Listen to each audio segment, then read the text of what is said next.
मूल नक्षत्र में आपका जन्म हुआ है और आप 24 वर्ष के हैं। सूर्य भगवान की महादशा चल रही है जो 2026 तक चलेगी।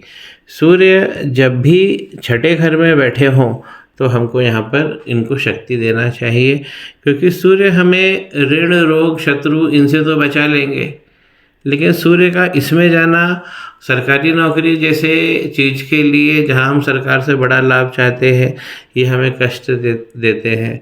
सूर्य छठे भाव में अच्छा भाव देंगे, लेकिन आपसे R&D बहुत कराएंगे। रिसर्च बहुत सारी आपको करनी पड़ेगी, देर तक करनी पड़ेगी और कठिनता से करनी पड़ेगी, आपको भाव मिल जाएगा। तो इसकी हम एक विशेष रेमेडी करेंगे जो मैं आपको दूरभाष पे दूंगा, क्योंकि इनकी महादशा भी चल रही है। अब लग्न चार्ट में देखिए, जो आपके लग्नेश है 6 नंबर लिखा हुआ है, यानी कि कन्या लग्न बने तो आपको एक खूबसूरत शरीर मिलेगा ही मिलेगा, अच्छे भाव भी मिलेंगे और आप मृदु नेचर के रहेंगे। अब इसके जो लॉर्ड बने वो बने मरकरी, जाकर 7वें भाव में बैठ गए हैं। तो 7वें भाव में जब भी लग्नेश चला जाता है तो व्यक्ति वाइफ शादी होने के बाद बेहद तरक्की करता है और प्रेम प्रसंग के बहुत सारे आपको मौके मिलेंगे। आपके जो प्रेम निवेदन है इसलिए भी आपके पास में भरमार रहने वाली है, क्योंकि कोई भी ये नॉर्मल एक सूत्र है कि लग्नेश जहाँ जाकर बैठता है वो जीवन की धारा हो जाती है। तो आपका मकसद जीवन में प्रेम बांटना, प्यार करना भी रहेगा।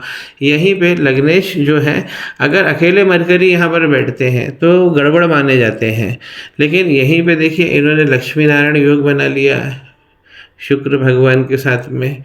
इसमें इनको कमी ये है कि शुक्र भगवान यहाँ पे मृत हो गए हैं 27 डिग्री पर, इनको स्ट्रॉन्ग करना चाहिए। 7वां भाव हमारे सोशल डेजिग्नेशन का भी होता है। गुरु अपनी ही राशि में बैठे हुए हैं, तो आपके 3 ग्रह है केंद्र भाव में और बहुत अच्छी जगह बैठ गए आकर।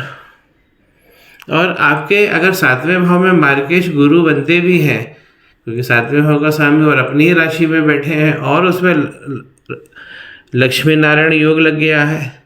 वीनस को आपको मजबूत करना है यहाँ पर, और यही चीज़ मैंने आपके हाथ पर भी जब वीडियो बनाया था तो देख लिया था। हाथ पर भी वीनस कमजोर हो गए, वहाँ पर काला तिल है, वहाँ से जो लक लाइन निकली है वो ऊपर जाके डैमेज हो रही है, आसपास भी डैमेज हो रही है, शनि के पर्वत पर नहीं पहुंच पा रही है। ये सब चीज़ें हमने हाथ के विवरण में लिया, तो ये सेटिंग वगैरह सब अच्छी हो गई है, लेकिन यहाँ पर क्या होगा, पाप करदरी लग गया, क्योंकि इस घर के अगल बगल 2 पापी प्लैनेट बैठ गए। ध्यान रखिए, शनि यहाँ पर नीच के हो गए आपके लग्न चार्ट में, और ये 8वें भाव में। यहाँ पर हम मृत्यु तुल्य पीड़ा ये सब चीज़ें देखते हैं, मेडिकल एक्सपेंसेस ये सब भी देखते हैं। तो शनि यहाँ पर नीच के हो गए, तो यहाँ पर आपका आयुष बढ़ाएंगे, भाव का भाव तो मिलेगा, लेकिन जो चोट चपेट है ये करते रहेंगे। और शनि जब नीच के हो जाते हैं इसमें 8वें भाव में, तो आपको अपने घुटने की सेहत भी अच्छी रखना है।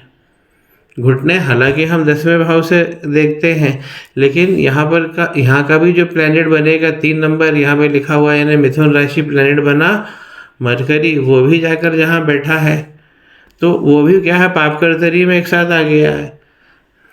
तो इसलिए जो आपने विवरण किया था कि मुझे घुटने की प्रॉब्लम रहती है, तो हम आपके घुटने अगर हम देखें तो 2 तरीके से हम किसी भी चीज़ को देख सकते हैं। तो पहला तरीका है हम उस ग्रह को देखें तो वो तो नीच में बैठा है, हम उस भाव को भी देखने की कोशिश करें, उसका प्लैनेट भी यहाँ बैठा है जो पाप करदरी में आ गया है। तो 7वें भाव में 3 प्लैनेट आपके शक्तिहीन हो गए हैं और भाव नहीं दे पा रहे हैं। तो एक तो आपको सूर्य अलग से तेज करने हैं, क्योंकि 6 नंबर पर सूर्य जो है वो सरकारी नौकरी के लिए आपको बहुत कठिन स्पर्धा देंगे, और जो 10वें भाव है इससे भी हम सरकारी लाभ देखते हैं। इसके प्लैनेट भी बैठे कहाँ से हैं, सोशल लाइफ से, सोशल डेजिग्नेशन ये सब आपको मिलेगा, लेकिन पाप करदरी आपको हटाना होगा और उसमें भी शनि नीच के हैं। ये एक गंभीर प्रॉब्लम है इस कुंडली में। देखिए चंद्रमा को समझिए, चंद्रमा चौथे घर में जब बैठते हैं तो सारा सुख देते हैं। 10 डिग्री के बैठे हैं, बहुत अच्छे बैठे हैं, गुरु भगवान की राशि में बैठे हैं। और यहाँ पर चंद्रमा जिस प्रकार बैठे हुए आपको सारे सुख देंगे, मदर का भाव आपको अच्छा देंगे, धन का आवागमन अच्छा देंगे जीवन में। यही चीज़ आपके मनी के ट्रायंगल में दिख रही है। राहु भगवान ने यहाँ पे बैठे हैं, राहु भगवान लाभ में आपको बहुत सारे तरीके से मल्टी सोर्सेज से इनकम देंगे। इसलिए मैंने आपसे बोला था कि आपका हाथ और कुंडली एनालिटिकल ज़्यादा बन रही है। और राहु भगवान यहाँ पे चंद्रमा को नुकसान करेंगे। क्यों करेंगे? क्योंकि इनके घर को पकड़ लिया है, तो चंद्रमा जहाँ भी होंगे पावर में कम हो जाएंगे। और कृष्ण नवमी का जन्म है आपका, तो यहाँ पर भी एक रेमेडी करूँगा तो आपकी ओवर थिंकिंग कम हो जाएगी और सुख बढ़ेंगे जीवन में। अब चंद्रमा अच्छे भी बैठे हैं तो दुख क्यों मिल रहा है ओवर थिंकिंग का? क्योंकि नवांश जो हमारे आगे का जीवन है उसमें ये 12वें घर में जाकर बैठ गए। तो 12वें घर में जाकर चंद्रमा देखिए कितने हैं, अपनी राशि में ही बैठे हैं। विदेशों से भी जोड़ देते हैं, यहाँ पे विदेशों से जोड़ेंगे, कला बढ़ाएंगे। लेकिन आपको जो सेटिंग का है उसका खामियाजा भुगतना पड़ेगा। 12वें घर में चंद्रमा खराब हो जाते हैं। चंद्रमा यहाँ पर अच्छे हैं, ये हमारे आगे का जीवन है, ये हमारी जड़ है। तो लग्न चार्ट हमारा ओरिएंटेशन होता है। जैसे कोई गाड़ी है तो लग्न चार्ट है, और गाड़ी की जो चाल है वो नवांश चार्ट है। एक बार पुनः मैं इसको विवरण करता हूँ। पहले घर का स्वामी जो आपका बैठा हुआ है यहाँ पर 7वें घर में, ये प्रेम भी करवाएगा और प्रेम विवाह के सबसे बड़े चांसेस हो जाते हैं। क्योंकि सप्तमेश यहीं के यहीं बैठे हैं गुरु, लक्ष्मी नारायण योग भी लगा है। तो दुल्हन जो है वो अच्छे पैसे से भी आपको पैसे भी लाने वाली है, और आपको आपकी किस्मत भी देने वाली है। लेकिन हमें हमारी ड्यूटी है, इसे हम हटाएं। और केतु की सेटिंग यहाँ पर विद्या में डिले करवाती है, लेकिन कला जरूर। यहाँ पर केतु 5वें भगवान में बैठते हैं, तो 5वें घर में बैठते हैं तो जरूर देते हैं। केतु भगवान का यहाँ पर है कि विद्या में किस प्रकार का विलंब देंगे, डिले कर सकते हैं, या जो विद्या आपने पढ़ी है उससे अलग जाके काम करवाते हैं, या विद्या लेने में गैप करवाते हैं। क्योंकि केतु भगवान ने शनि भगवान को पीड़ित कर रखा है, शनि भगवान के घर में बैठ गए आके। तो राहु केतु भगवान शनि भगवान को भी पीड़ित कर देते हैं। तो शनि भगवान तो पहले ही पीड़ित है, और मैंने आपके हाथ पर भी देख लिया है इस प्रकार की वक्री लाइन जैसे हाथ पर है। शनि भगवान का इस प्रकार की एज में इस प्रकार का अगर हाथ का जो इम्प्रेशन है, 2 चीज़ों के लिए आपको तड़पाएगा। एक है धन, दूसरा है प्रेम। शनि का वक्री होना धन और प्रेम दोनों का सत्यानाश कर देता है, बहुत कम कर देता है, उसकी चाहत बढ़ा देता है और उसके लिए हमें तड़पा देता है। तो यहाँ पर नवांश चार्ट में एक जगह और बहुत अच्छा हो रहा है कि इनकी जो जुपिटर है